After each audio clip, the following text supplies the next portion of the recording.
નમસ્કાર મિત્રો, આજના આ ખાસ વિશ્લેષણમાં તમારું સ્વાગત છે. આજે આપણે કોઈ સામાન્ય ઘોડાઓની વાત નથી કરવાના, પણ ઐતિહાસિક રણયુદ્ધ અને લાંબી મુસાફરીના બે સાચા બાદશાહો, કાઠિયાવાડી અને મારવાડી ઘોડાઓ વિશે એકદમ ડીપ ડાઇવ કરવાના છીએ. જો તમે નવા ઘોડેસવાર છો અથવા તો આ શાનદાર નસ્લ વિશે જાણવા માંગો છો, તો આ એક્સપ્લેનર ખાસ તમારા માટે છે. આપણે એ જોઈશું કે કેવી રીતે તેમના પૂર્વજોના કઠોર ભૌગોલિક વાતાવરણે આ બે અદ્ભુત નસ્લનું નિર્માણ કર્યું. તો ચાલો શરૂ કરીએ.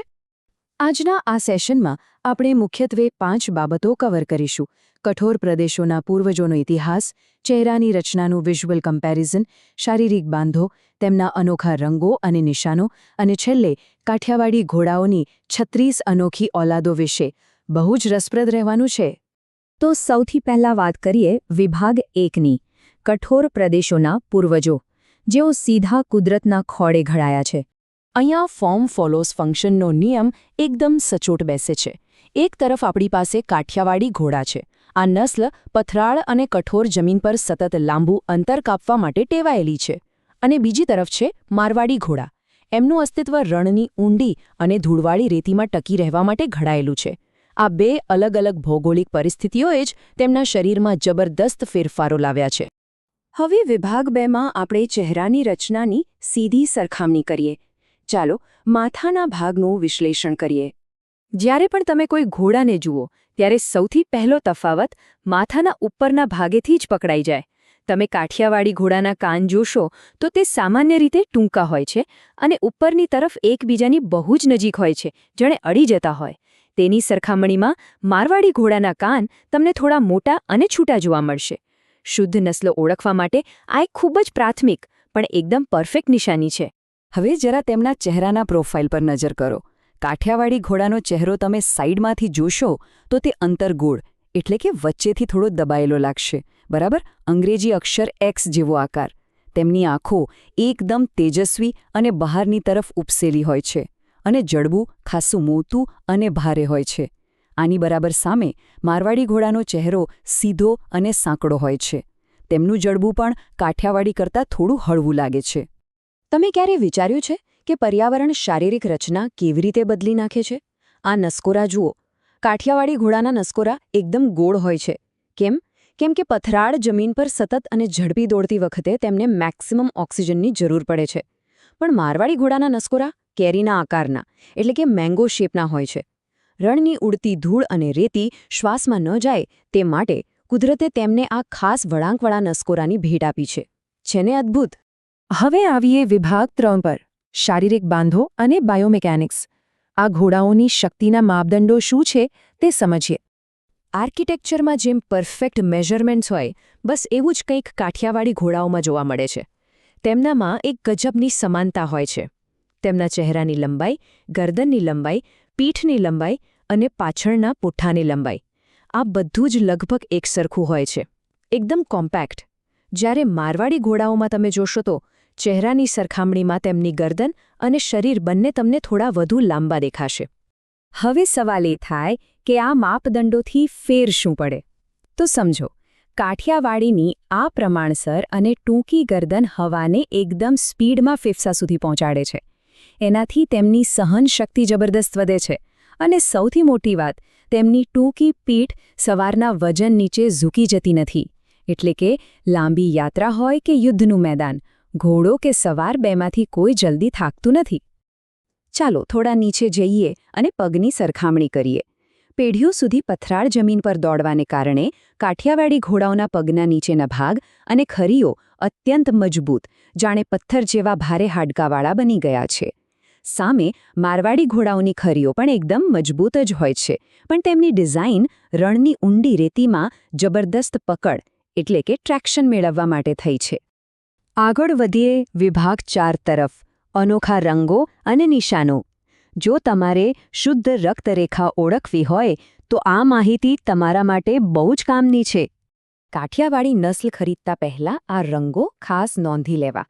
તેમના માટે કેટલાક માન્ય રંગો છે: ડન એટલે કે કુમેદ, ગ્રે, પાલોમિનો, રેડ ડન અને બ્લુ ડન, જેને ગ્રુલો કલર પણ કહેવાય છે. પણ એકદમ ધ્યાન રાખવા જેવી બાબત એ છે કે કાઠિયાવાડી ઘોડાઓમાં ક્યારેય સંપૂર્ણ કાળો અથવા એલ્બિનો રંગ જોવા મળતો નથી.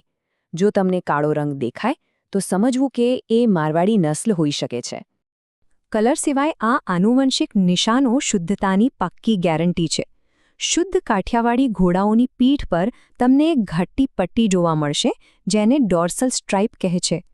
તેમના ખભા પર પણ ખાસ નિશાન હોય છે, પણ સૌથી અગત્યનું, તેમના પગ પર ઝેબ્રા જેવી પટ્ટીઓ જોવા મળે છે.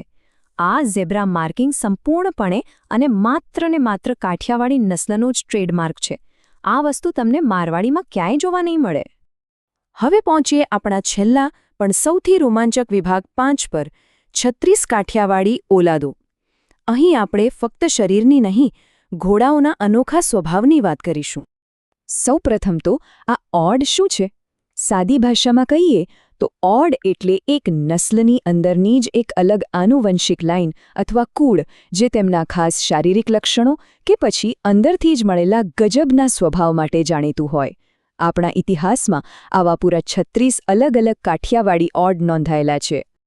જૂના પરંપરાગત ગ્રંથોમાં આ 36 ઓડના નામ સચવાયેલા છે, જેમ કે પિરાણી, તાજણ, ઢેલ, માણકી અને બીજું ઘણું બધું. હવે મજાની વાત એ છે કે દરેક ઓડનો એક અલગ પર્પઝ અને મિજાજ હતો.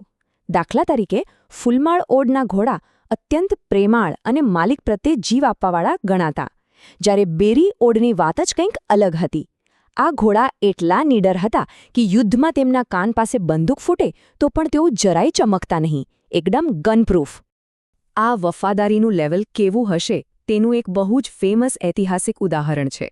તાજણ ઓડ વિશે એવું કહેવાય છે કે જો યુદ્ધમાં કે મુસાફરીમાં કોઈ અકસ્માત થાય અને સવાર નીચે પડી જાય તો આ ઘોડો પોતાના ચારે પગ બેભાન સવારની આસપાસ ગોઠવીને એક ઢાલની જેમ ઊભો રહેતો. જ્યાં સુધી સવારનું કોઈ જાણકાર ત્યાં ન આવે તે કોઈ અજાણ્યા વ્યક્તિને નજીક ફરકવા પણ ન દેતો. આ કોઈ ટ્રેનિંગ નહોતી મિત્રો, આ લોયલ્ટી તેમના લોહીમાં જન્મજાત હતી. અને આ 360 ઓડમાં ફિઝિકલ વેરાયટી કેવી હતી એનો અંદાજો સિંઘાડી ઓડ પરથી આવે છે. આ એક એવી લાઇન હતી જેને તમે ખરેખર યુનિકોર્ન હોર્સ કહી શકો. તેમના બે કાનની વચ્ચે એક ઉપસેલું હાડકું હતું જે બરાબર શિંગડા જેવું દેખાતું. કમનસીબે આ ઓડ હવે લુપ્ત થઈ ગઈ છે, પણ તે આ પ્રાચીન નસ્લના ગૌરવશાળી અને વૈવિધ્યસભર ઇતિહાસની સાક્ષી ચોક્કસ પૂરે છે. અને હવે આજના એક્સપ્લેનરનો અંતિમ પડાવ, મૂલ્યાંકનનો સારાંશ. આ એક ક્વિક રેફરન્સ ગાઇડ છે. જો તમે નવો ઘોડો લેવા જઈ રહ્યા છો તો આ ટેબલ તમારું અલ્ટિમેટ ચેકલિસ્ટ છે. આપણે જોયું તેમ નસકોરાની બાબતમાં કાઠિયાવાડી ગોળ નસકોરા ધરાવે છે, જ્યારે મારવાડી કેરી આકારના. ખરીઓની વાત કરીએ તો કાઠિયાવાડીના પગ પથરાળ જમીન માટે અત્યંત કઠોર છે, જ્યારે મારવાડીના પગ રેતી માટે મજબૂત છે. અને સૌથી પાકી નિશાની, ઝેબ્રા પટ્ટીઓ માત્ર ને માત્ર કાઠિયાવાડીમાં જ જોવા મળશે, મારવાડીમાં ક્યારેય નહીં. બસ આટલું યાદ રાખી લો એટલે તમે એકદમ એક્સપર્ટ. તો જતા એક વિચારવા જેવો પ્રશ્ન. આજે જ્યારે આપણે આધુનિક ઇક્વેસ્ટ્રિયન સ્પોર્ટ્સ એટલે કે અશ્વારોહણ રમતો તરફ નજર કરીએ છીએ, ત્યારે સદીઓ જૂના આ કઠોર પર્યાવરણના અનુકૂલનો આવતીકાલના ચેમ્પિયન ઘોડાઓમાં કેવી રીતે પોતાનો પ્રભાવ પાડશે? સદીઓથી રણ અને પહાડોના કઠોર વાતાવરણમાં ટકી રહેલા આ યોદ્ધાઓની ક્ષમતાઓ આજે પણ એટલી જ પ્રસ્તુત છે. આજના આ વિશ્લેષણમાં જોડાવા બદલ આભાર. મને ખાતરી છે કે આ માહિતી તમને ખૂબ જ ઉપયોગી નીવડશે.